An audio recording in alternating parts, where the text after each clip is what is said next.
This will be broadcast on December 29th, 2006.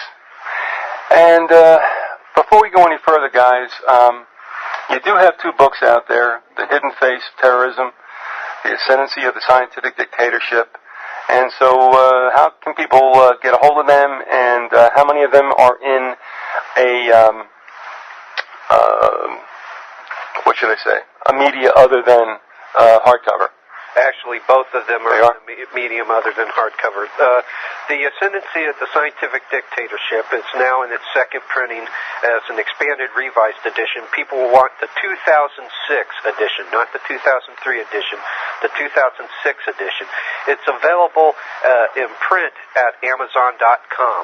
It's also available as an electronic PDF through A Closer Look, which is the nationally syndicated radio talk show out of Colorado. People can get it at the official website for A Closer Look, www.foracloserlook.com.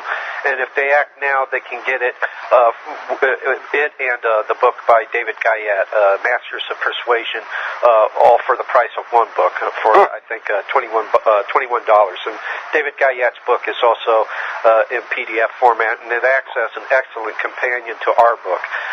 Also, Paul's book, The Hidden Face of Terrorism, is available at www.authorhouse.com, www.amazon.com, and barnesandnobles.com, and it's available both as an electronic PDF and as a print book. If you want the PDF, you might have the best luck going to authorhouse.com. All right, fair enough. And you have a listener out in Texas by the name of Dan. You know Dan? From Texas? I don't get out there that way. No, he, I think you helped him out quite a bit because he's sighted. Oh. And he badly wanted to be able to access your books, and obviously that made it possible. Certainly. Doing the PDF situation. So, all right, I don't want to spend a lot of time on it, but just to go back to it, with regard to, first of all, I mean, and this is kind of going to be like a lightning round type of thing. I just want to know where you're at. Do you guys believe there are UFOs? I mean, they don't have to be extraterrestrials. Do we believe there's stuff happening out there? That's the key. That's the key, Viz. What you just said. See, this is the problem that comes up with that field. Acknowledging the existence of the phenomena and that the phenomena is legitimate is not the same as espousing a belief in life from other planets. And the problem is that they've got this all or nothing kind of Hegelian kind of dialectic going on within the field, where if you acknowledge the fact that UFOs are real, you must then say that well, aliens are real and that's a far-gone conclusion too. We believe that the phenomena is very much real. As one individual in the OSI told me, though, when I was having a discussion with him, OSI is the Office of Special Investigations. It's basically the Air Force version of the Central Intelligence Agency. It's their intelligence group. But what he told me is that there are this is a direct quote. There are no aliens, but there are UFOs, unquote. See, so that's the key. That's the key. We believe that they're out there, and that the technology is very much real. But we believe this, like Jacques Vallée said back when he put together Messengers of Deception, that this was an Earth-based deception, and all, but probably put together by people within governmental intelligence agencies and private intelligence agencies as well. Now, again, this is not a trap. This is not leading you someplace you don't want to go, but I do want to move on it. Something is also up, I believe, according to Scripture, with perhaps an existing, for lack of a better term, a race. I mean, are we looking at the sons of God returning? That's a definite possibility, and there are definitely some researchers out there who make a very compelling case for that. One of which being Chuck Missler. Tom Horn does some work into the area as well. The possibility that these beings might actually be the Nephilim. And if you look at the abductee and contactee experience, basically the experiences as a case study, they all bear very much a resemblance to demonic possession in many instances. There's always some religious overtones to them. Anybody who's familiar with Whitley Strieber's contactee experience will know that Whitley Strieber consistently throughout the course of his experience referenced the several occult concepts of the mystery religion. And while when Strieber was going to college in London, he did a film over the Process Church of Final Judgment. Nobody knows what his position and what his take on that group was, but we would know that from the better studies and research done over the Manson family that was the London-based satanic group that basically Patricia Krenwinkel, who was one of the family, and ran into when she was at the spiral staircase in Topanga, the Topanga Canyon area, and basically the family from that point on, and probably earlier, but definitely from that point on, became involved with the process, and Satanism became a permanent fixture in the family's doctrine and its theology, and probably was a motivating factor in the Tate LaBianca murder as well. So we don't know what Strieber thought of the process, but the fact that he made a movie over it suggests that there was some kind of dabbling going on. Yeah, he was gravitating towards the occult. I mean, to give another more close to home, more close to the target mark example, you have Michael Aquino, who of course is a Satanist. Yeah, Satanist, high priest of the Temple of Set in the works in psyops and military and psychological warfare. His group claims to be in contact with an extraterrestrial being that they call Pantechnicon, and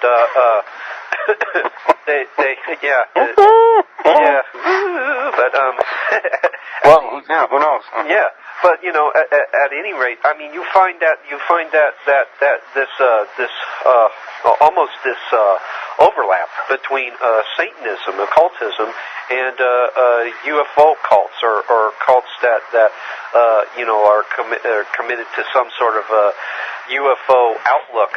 Scientology is another example. Of course, Scientologists claim that Muhammad was given a majority of his doctrines via alien implant.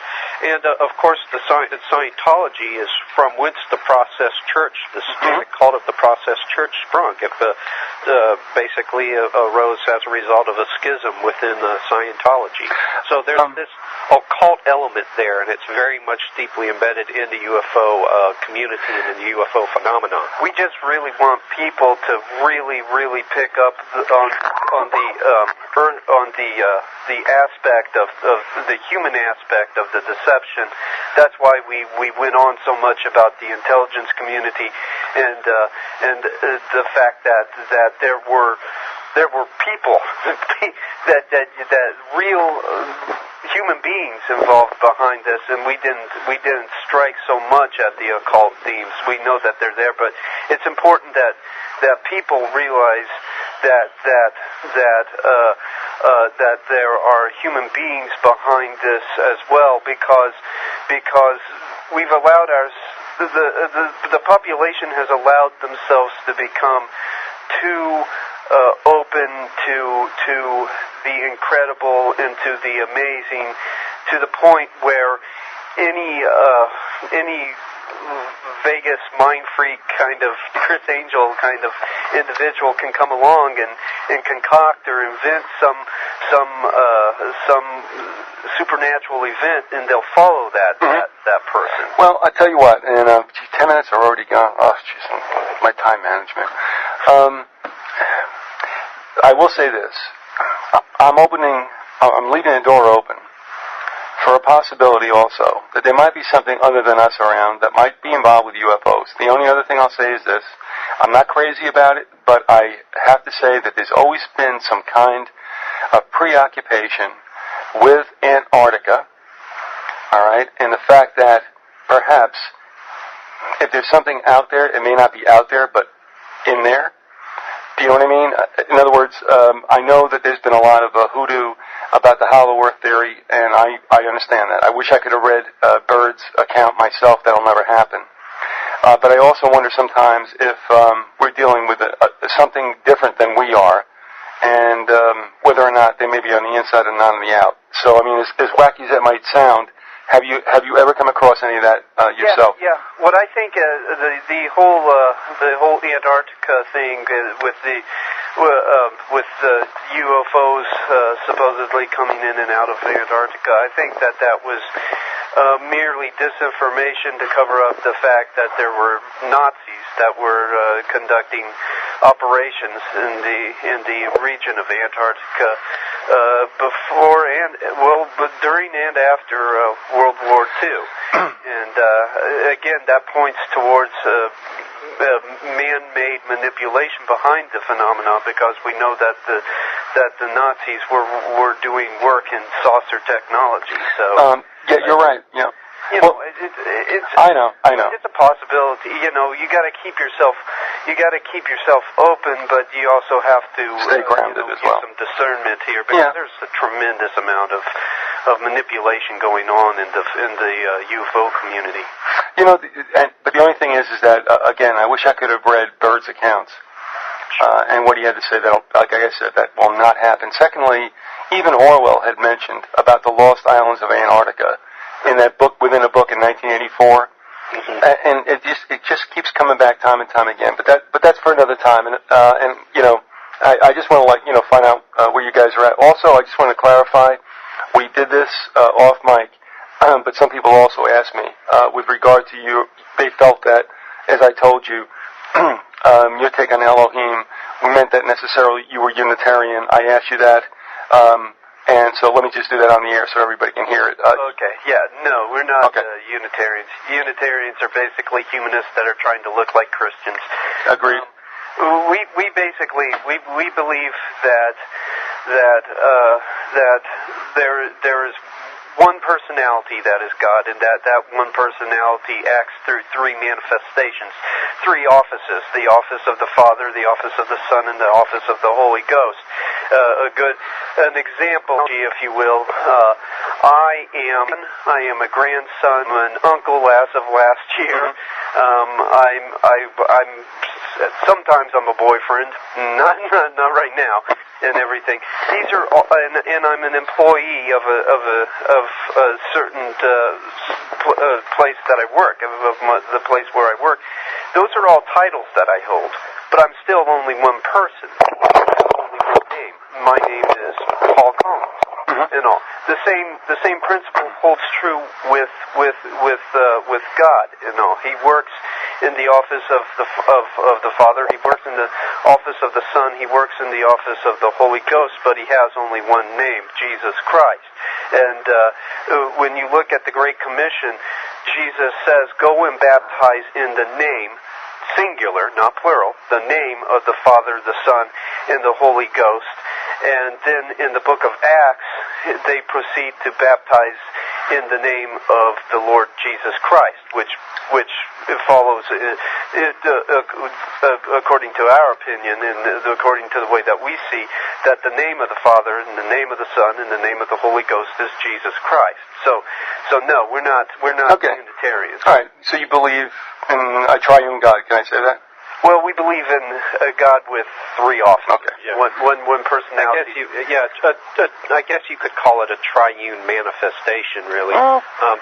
We just the only problem that what we try to steer clear of is the idea that they all have separate personalities, because then you're getting into kind of a schizophrenic God there. Yeah, if I'm made in the image of God, there's three gods, then I got three persons inside of me. I'm crazy. Also, I would submit to take the back door out of it, as non-believers might accuse us of doing. But it's like, I'll tell you what, there's some things that the shall we say, that the vessels can't fathom that the potter does. Right, exactly. So, I mean, if he says it, I mean, I'm sorry, I'm believing it, and we are the finite. He indeed is not. Exactly. Okay. Well, I mean, we have rational minds, and the rational mind must conclude that it is finite, and he is supra-rational. That is above the rational mind. And so, as it makes clear in scriptures, the scriptures, what is when you put before the eyes of man and before the mind of man that which is of God, it's foolishness to him. But for those who walk by faith and walk by not by sight, they come to understand that what he's presented to them is the truth, and that truth transcends quantification. It transcends really any real categorization. It transcends the rational mind. It's supra-rational, and that's what people need to understand. That's why faith is a legitimate form of knowledge. Faith is not irrational. It's not anti-rational. It's supra-rational. It's depending upon the transcendent source for knowledge. Yep. Well, I'll tell you what, as a last comment, I remember, I don't even, it was a preacher or whatever, saying that he would go on campuses, this is back in the 80s, and he could debate historically the existence of Jesus Christ, but that didn't necessarily mean anybody came to him. So the thing is, it's a heart and a soul thing. It's not necessarily a mind thing. That's right. Not that you check your brains out at the door when you accept him as Savior, but folks, like you said, they call it faith for a reason. Right, exactly. All right, moving along.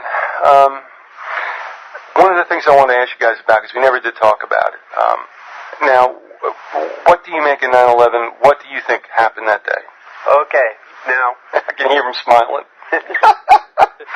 We believe that 9/11 is an example not of an inside job. Now, there's a lot of people saying that it was an inside job. It was an example of surrogate warfare. The problem with the idea of it being an inside job is that presents the idea that there was actually literal government agents there on the ground shooting cruise missiles off and planting bombs in the building.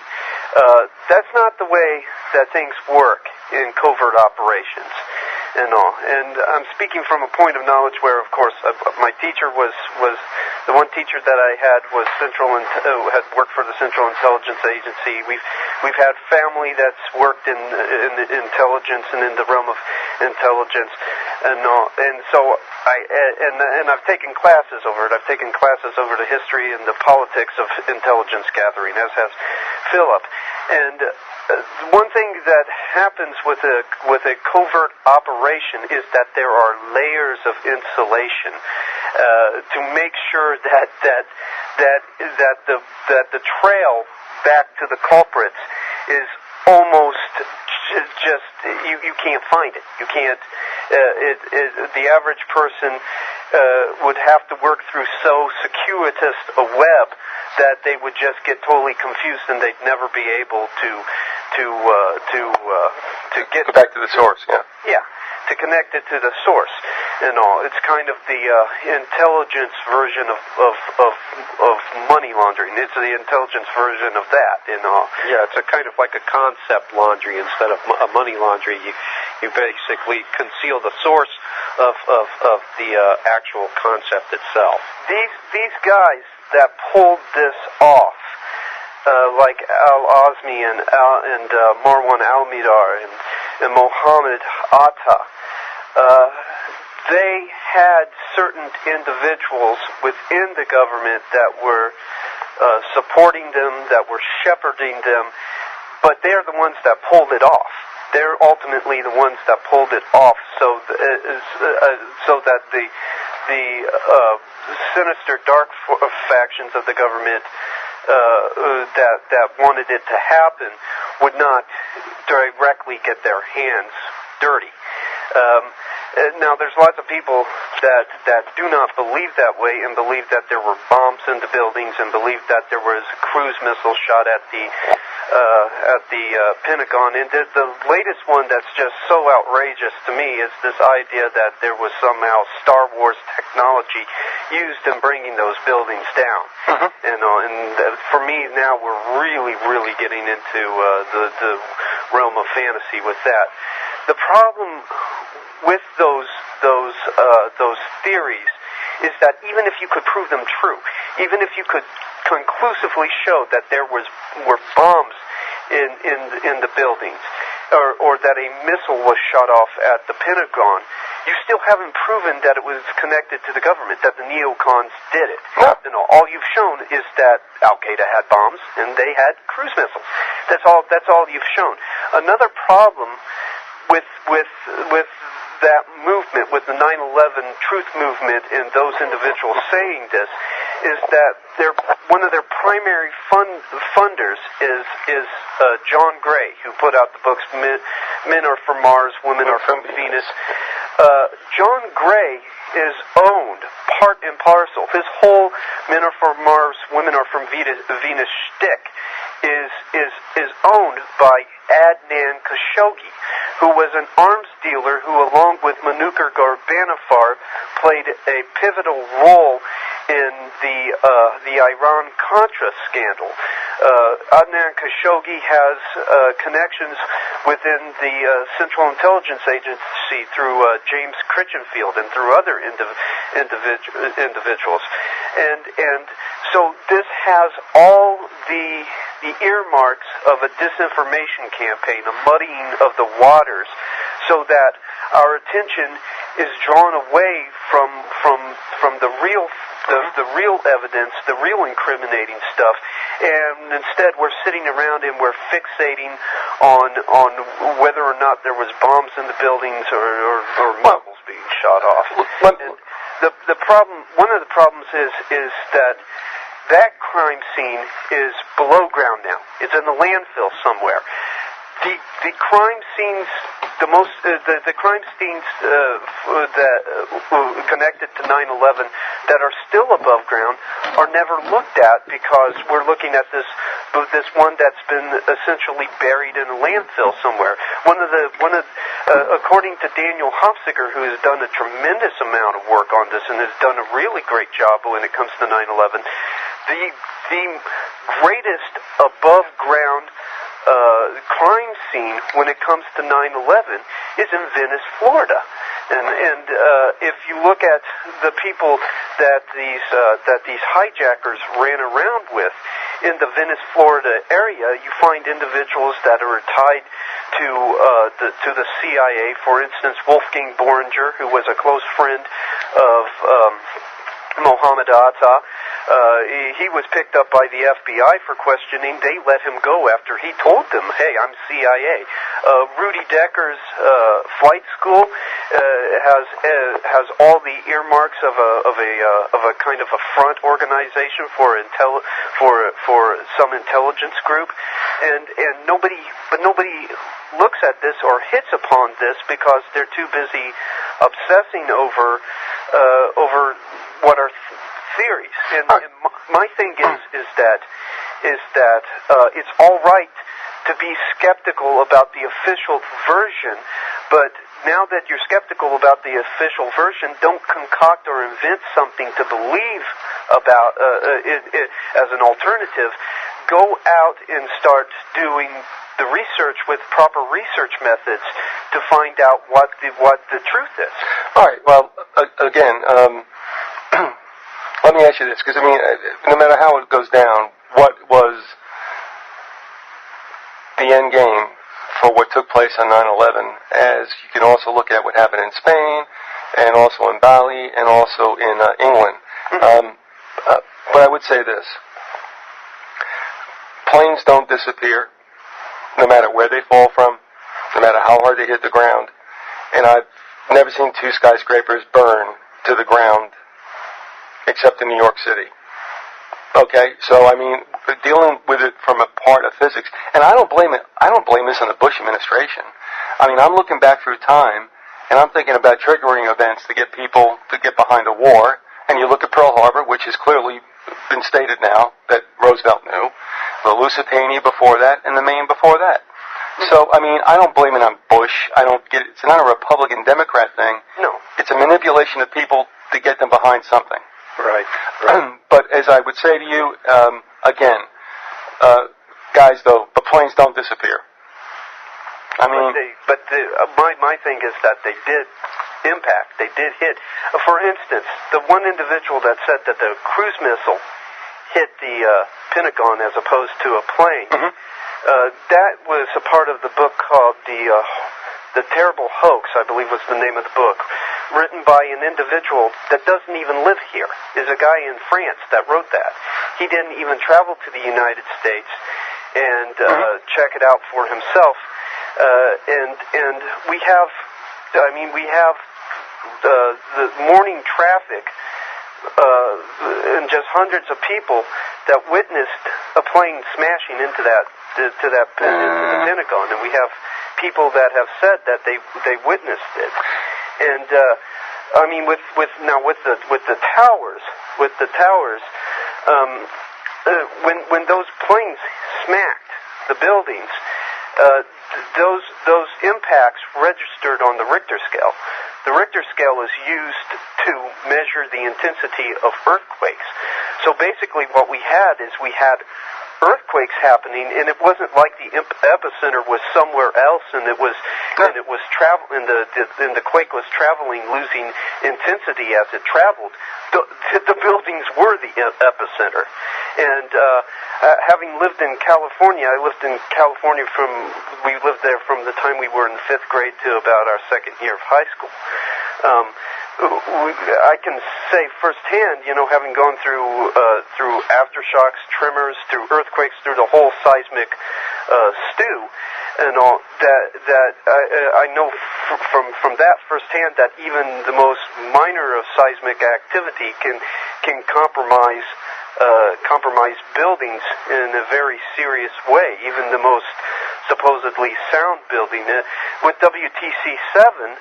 People made a big to-do about it when the truth of the matter is there was a huge hole in the bottom of the WTC-7 and there was a generator under it. So, I mean, like, this building was not really structurally sound from the get-go. It was basically built a certain way to accommodate other buildings in the area, and so when it was hit by debris, it naturally was going to be compromised seriously from a structural standpoint.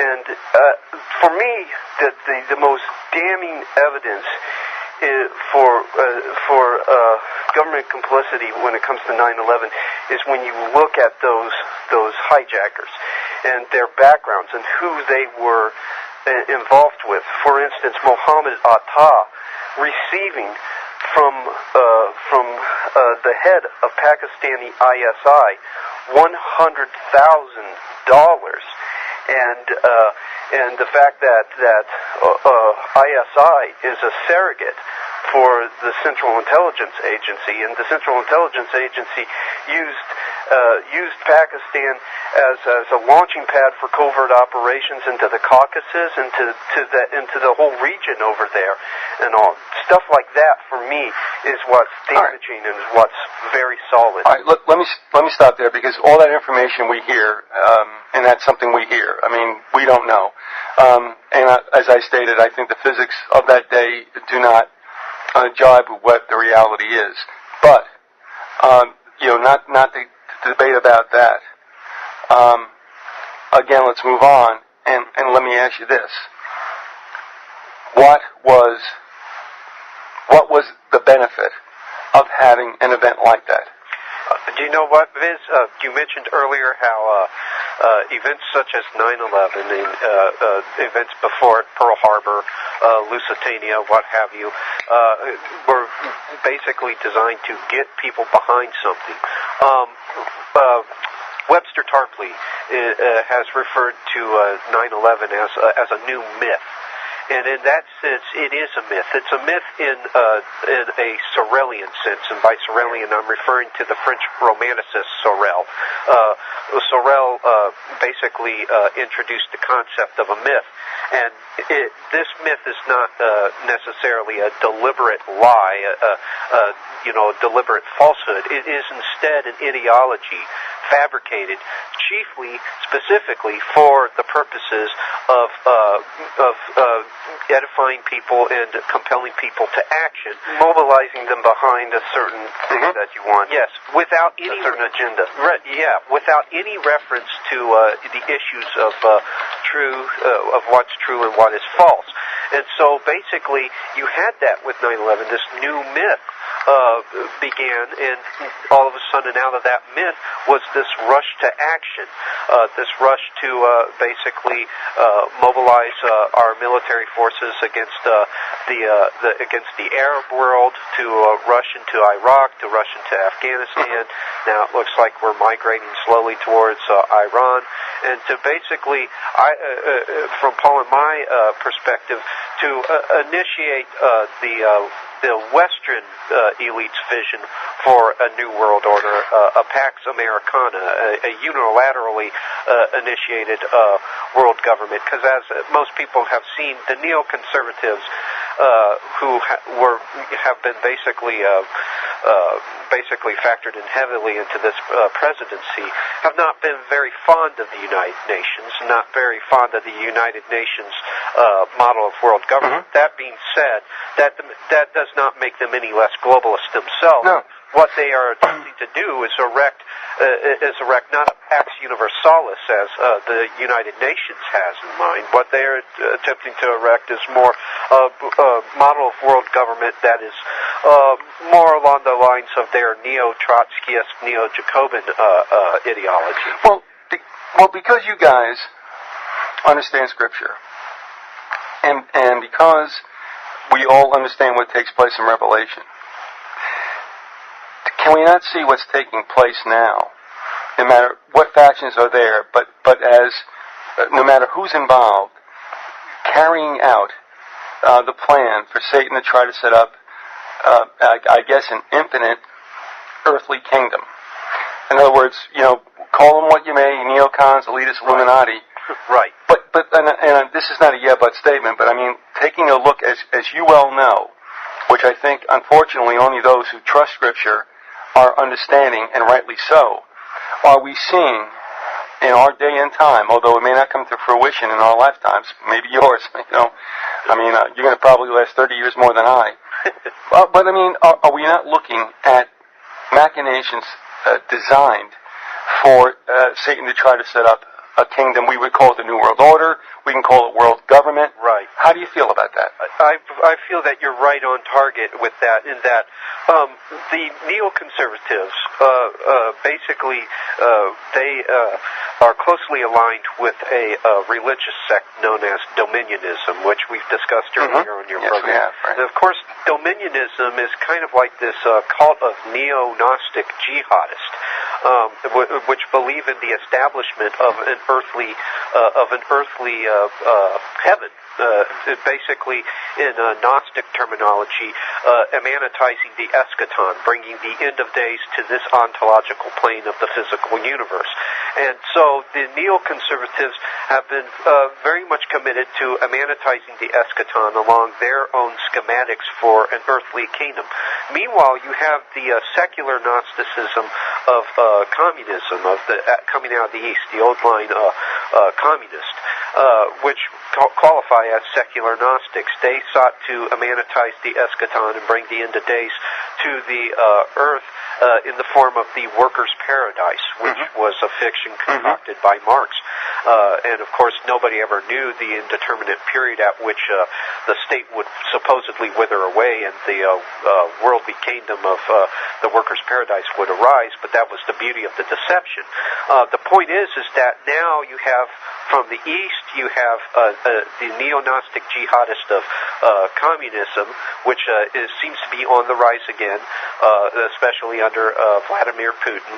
And from the West, you have the neo-Gnostic jihadism of dominionism and neoconservatives. Both of these factions, both of these groups, irrespective of whatever little ideological variations they might have, both of these groups are committed to the great lie as proposed by Satan, and that is that you will see the reconstitution of Eden without God. This was one of the inner Areopagites of Adam Weishaupt, of course, who was the founder of the infamous Illuminati. That is, man is made God without God. And of course, this echoes back to an older lie that was whispered in the Garden of Eden to Eve by the serpent. Ye shall be as gods. And I think that this has definitely already been enshrined on a cultural level. Already secular humanism and secular progressivism are just run amok, especially in the West. And humanism basically adheres to the anthropocentric dictum of Protagoras, and that is, man is the measure of all things, thus insinuating that man is the central element of the universe. Man determines what is right and wrong. Man, and of course, any being that is the arbiter of what is right and wrong would constitute God. And this is, again, as Whittaker Chambers, who was a former member of the Communist Underground, pointed out in his discussions, he said that basically the secular humanism is the old lie whispered under the tree in the Garden of Eden. And so basically, you see what right here with 9/11, the acceleration of the movement towards the erection of that satanic system, that satanic order, if you will.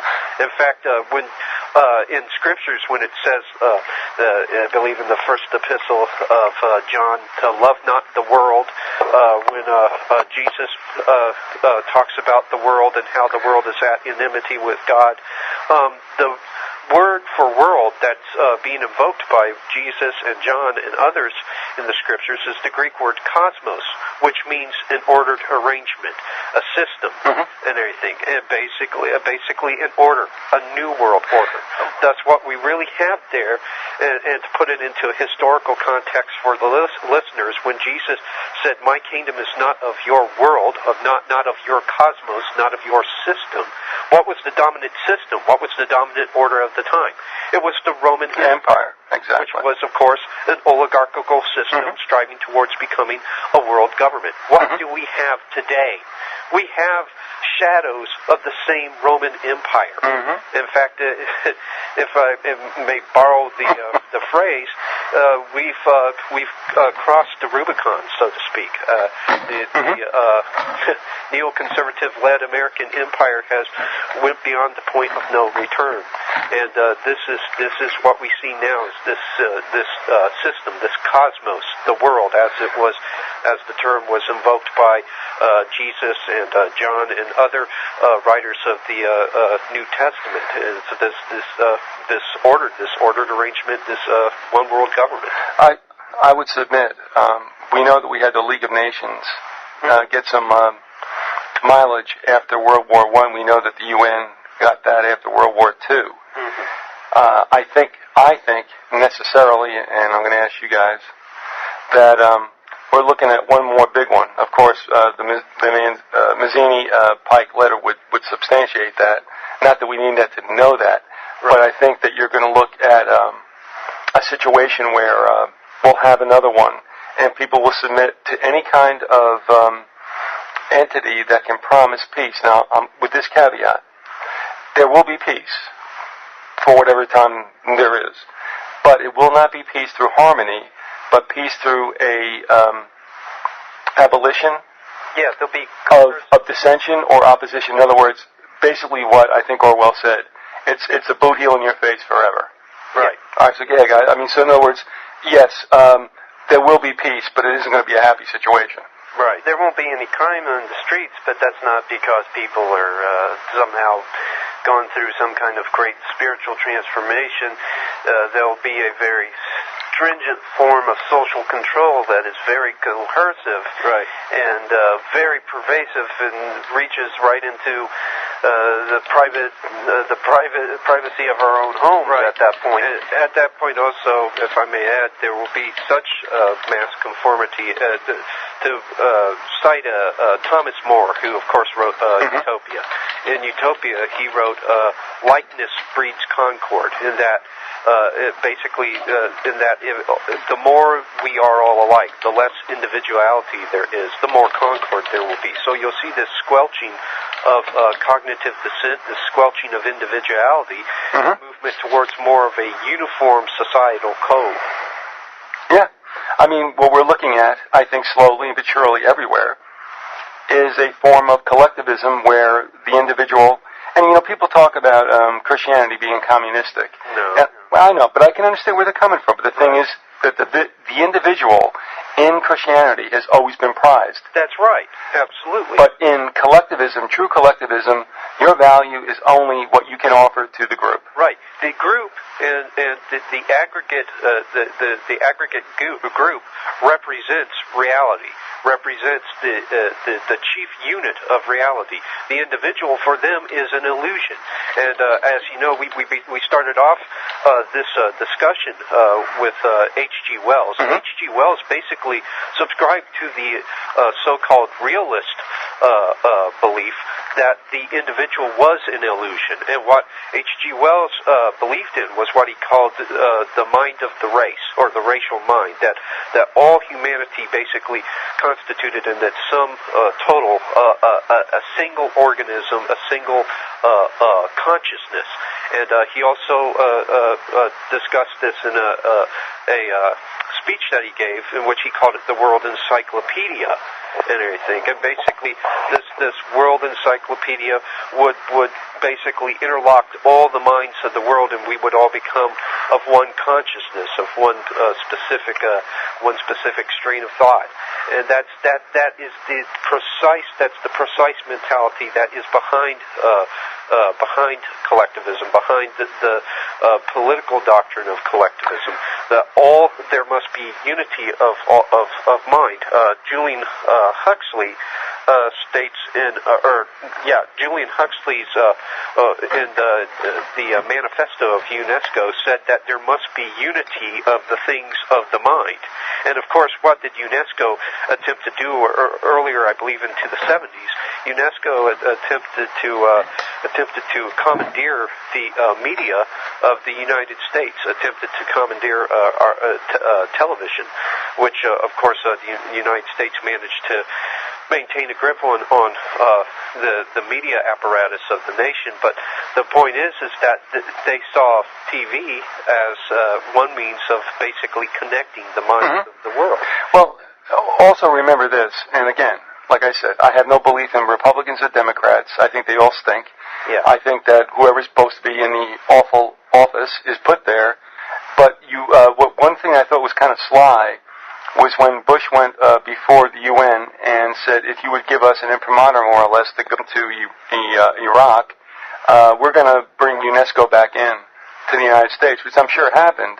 But looking at the education system, can we say that not only our system, but most of the systems around the world are being mostly, shall we say, dedicated or pointed to not really education, guys, but training? Well, if you go into a classroom nowadays, the first thing that'll hit your mind, especially if you're over the age of 40, if you're in your 50s or your 60s, is just how much it comes off as a support group. You feel like you're at an AA meeting or a meeting for Overeaters Anonymous or something. And it doesn't, there's no real, the 3 R's are not even involved anymore, writing, reading, and arithmetic. They're not really there. Instead, what we have is this kind of situation where where everybody sits with Socrates around the tree and talks about their feelings. And that's all good and well outside of the classroom, but when you when you go to school, you are expecting to receive something that translates well out in the real world, out in a very highly competitive professional environment, and allows you to get out there and actually be productive and begin to well, it's supposed to be a form of self-empowerment, something that allows you to give you applicable and marketable skills. Yeah, and so so if you go through 4 years of high school sitting in a support group talking about your feelings, and then you get out and you start looking for a job outside of the service sector realm, and you actually want something more than a pizza delivery job, you find yourself really stuck in a very bad place, in a very dead end. Well, I mean, I've sent you the book, Ominous Parallels, and in it, Peikoff talks about the handing over of the education system to John Dewey. Right. I mean, even if you don't trust that book, Lock, Stock, and Barrel, right, you can go outside and find out that Dewey was a flaming communist. Absolutely. So we scratch our heads and wonder, like, how in the world did we allow that to be handed over to him, as well as Bloom, to create, and in fact, when you guys are talking about your feelings, if you've been around, I don't know if you're not education majors, are you? No. All right. If you talk to education majors, they always talk about Bloom's taxonomy. And the highest form of intellectual involvement is synthesis, where you create your own thing. And that all sounds well and good, but I got to send you something from the University of South Florida, and you'll understand what I mean. But the point is, it's that, we're not teaching kids anything. It's nice that you have feelings, but that really isn't a big deal, especially when you're still under construction, as we all were in our high school days. Yeah. So, I mean, all the basic knowledge we would call classic, they would call rote and boring. But that disassociates these kids from any kind of historical attachment to what this country was. And even, it doesn't really promote what you would call critical analysis, to take a look at something and take it apart. They don't do that anymore. No, absolutely not. And it also, like you said, people, they have no sense of history, which I'm sure is very, very much expedient to the goals of the power elite, because what we see, whether, with 9/11 or with, as you mentioned earlier, Pearl Harbor, Lusitania, Reichstag, we see history repeating itself. And what better way to keep, people in the dark than just keep them from the history itself? If you see repetition and you can appreciate repetition, then that should lead you to conclude that there is planning behind events.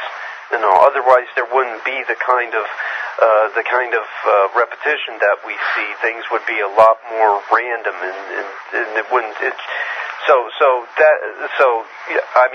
That's why people basically are taught to live in the now and have no sense of what came before, and that's a real key and target behind education. With the time we have left, and let me take a look, and we ain't got about 11 minutes left or so. Regarding predictions, which everybody looks bad at if it doesn't work out well, but with regard to our involvement in the Middle East, and whether that's leading us to a larger situation, which I believe will happen.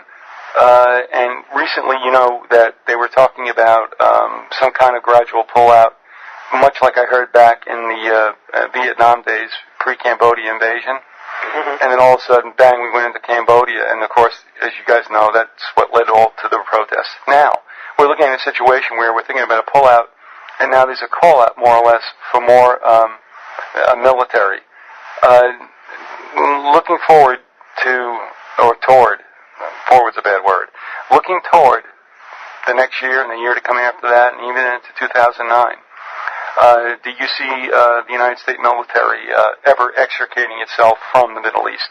No, I think that the elite here that basically that faction of the elite that was behind the Iraq invasion, which is mainly the neoconservative cabal, the neoliberal power bloc, had reservations about that. As a matter of fact, you'll notice that Brzezinski really didn't turn against things.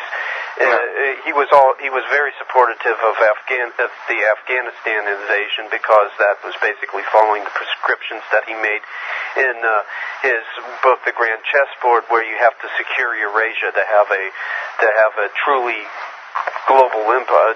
Global empire. Yeah. He started to get upset because after that, when we went to Iraq, because he saw that as tangential. Yeah, kind of a detour. And making people very ambivalent towards the idea of empire. But the faction that did lead us into Iraq intentionally set it up so that we would have to be there for quite some time. For instance, Dick Cheney and Donald Rumsfeld said that Saddam Hussein had not planned a guerrilla war. We now know that that was not true. And Major General Charles Swanwick, who said that he had personally seen where Saddam had placed large arms caches all over Iraq for exactly that purpose. We know that our leaders sent only 150,000 men in, and that's enough to win the war, but it's not enough to win the peace. It's enough for invasion, but it's not enough for occupation. And so what we have now is a situation where Baghdad will start to flare up, so they'll take guys out of the Anbar province, send them over there. They'll police Baghdad for a month or two. Things will calm down in Baghdad. Meanwhile, things will spark up in Anbar. And so it's back from Baghdad to Anbar to Baghdad. The soldiers just get tossed to and fro like that. And I think that was intentional. I think that was completely intentional so that we would have to be over there for a long time. And the reason for our long-term involvement in that region is because of, number one, the oil. We want to secure those oil fields over there in Iraq. And number two, it's supposed to be a launching pad for invasions into Iran, into Libya, into Syria, the whole region we want to take. So there's not going to be a pullout, and all that the Iraq Study Group really did was meant to mend fences and try to repair the rifts between the different factions of the Western elite, but it's not really going to come up with a real solution to the Iraq problem. What I see happening with Iraq, like I said last time, is either balkanization, breaking it up into different groups, and then in a very Machiavellian way playing those different new countries off of one another, or a strong man just like Saddam Hussein. And Saddam Hussein, most people don't realize this, but Hussein was one of ours, going all the way back to 1959 when he was part of an assassination team that was supposed to kill Iraq's prime minister at the time because of him trying to pull Iraq out of the anti-Soviet Baghdad pact. All right. So we'd have just another puppet in there. All right, we got about 6 minutes left, and I want to get this out there because, as I said, we're short on time. Nobody likes to talk about this, and I can understand why. This is not my home. I've lived here. I'll be gone from here, and there's another place coming.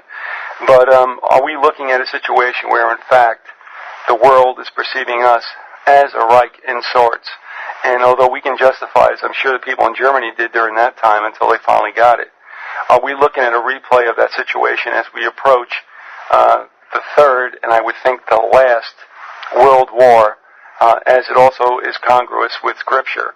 Are we the bad guys in essence, and we don't know it? We might look like the Reich in the respect that the mentality is certainly not the Nazi, but you got to remember that while these guys have a Nazi mentality, the agenda is communist. That's true with that's just as true right now with the neoconservatives as it's true with many of the other factions. The neoconservatives really only look like proto-fascists because they teamed with the Nazis after World War II. Also because of the Straussian fascist additives in their ideology. Yeah, we have the Leo Straussian additives, of course, and then they also were teaming with Nazis and with the underground Reich in the post-war world to get rid of to basically fight the Soviet competitor, but the only reason that they were fighting the Soviet Union is because they believed that Stalin had betrayed the cause of communism, and they were Trotskyists, that whole schism between people of the Trotsky variety of communism and the Stalin variety of communism went on even long after both men were dead. Mm-hmm. So yeah, there's definitely a lot of Nazi agendas being. Not Nazi agendas, Nazi tactics being used, but the ultimate goal, the agenda, the overall agenda, the end is to be something very much communist Well, no matter if you call it Nazism or communism, it's fascist. Yeah.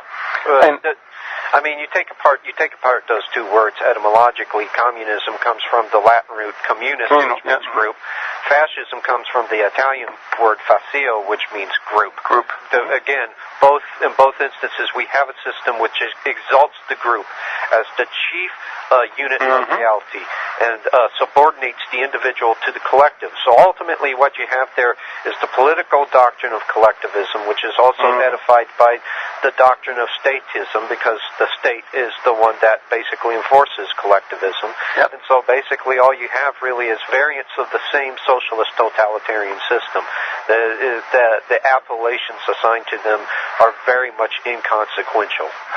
I agree, and I tell you, we're running out of time, so I'm going to let you both have your last capsulized comments, and that is, in times to come, are we in trouble facing global totalitarianism? I would say definitely. We're definitely in the very late hours now, and so it's very important for people to start waking up. And in this hour, this very late hour in which we live, is very important also for people to start getting in touch with their Creator. And I would just recommend that they go back to the Scriptures, that they start seeking out God and start looking to Him in prayer. It's not the answer is not going to be inward looking to ourselves. That's where the problem started. It's going to be looking outward to the heavens, and I'm not talking about abdication theology, the save us mentality. Right. We're talking about working in tandem with God to solve the problems, not simply relaxing on the easy chair of God's sovereignty. Okay. Now, was I talking to Philip? Oh, that was me. Yeah. Paul, you want to lash out or what? Sure.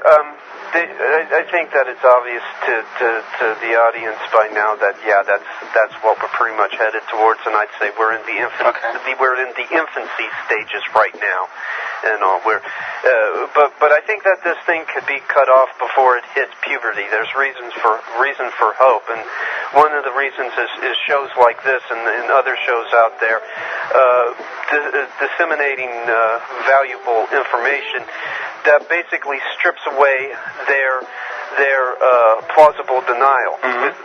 Without the plausible deniability, basically people in power are forced into a corner and have no choice but to do the right thing. And when they're stripped and shown and just the transparency is made obvious, and it's made clear that the emperor is wearing no clothes, they're basically placed in a position where they have to do the right thing whether or not they want to.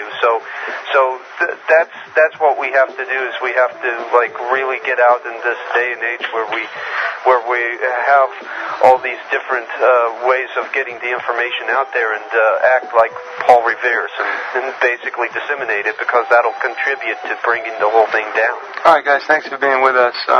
We'll pick it up after the new year. You've been listening to Paul and Phillip Collins on the Grassy Knoll.